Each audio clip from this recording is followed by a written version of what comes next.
Hello, isang magandang hapon po pala sa inyong lahat. At tayo naririto po ngayon sa farm. Pero ito po ngayon ay last day na po tayo ngayon dito. Dahil nag-away kami ng aming manager. Di man tayo pinaalis. Ay 2 linggo na ho sa ating hindi umiimik.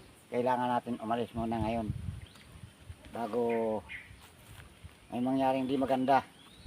Tayo umiwas lang muna. Dahil kahit tayo isang tauhan lang, hindi tayo pwedeng magpaapi sa isang may kwarta kapag mali ang ginagawa. Kaya tayo po ngayon ay naririto at tinihintay ko lang yung service. Ayos na kami ngayon. Kaya kayo ba, tatanungin ko, papayag ba ho kayo na mumurahin ng ibang tao? Siyempre, hindi. O, kagaya ko, kahit kami isang tauhan lang, dito sa isang farm na ito, hindi kami papayag na mumurahin kami.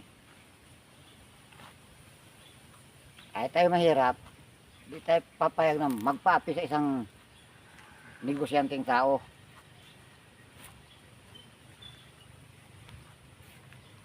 Eh, hindi o, yun o ay kasi marami na kasi siyang tauhan na ganun, na minumura niya ng sagad pa hanggang buto ang pagmumura niya.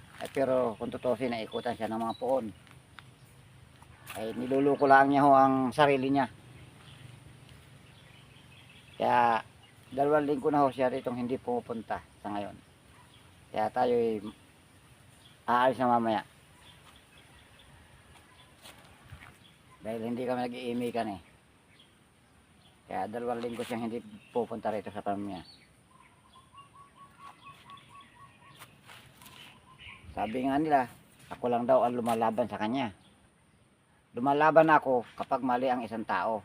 Kahit pag gaano kakayaman o kakwarta, hindi tayo dapat magpapi sa isang ganun lang. Hindi tayo papayag na yuyurakan ng ating dangal ng isang mayaman lang.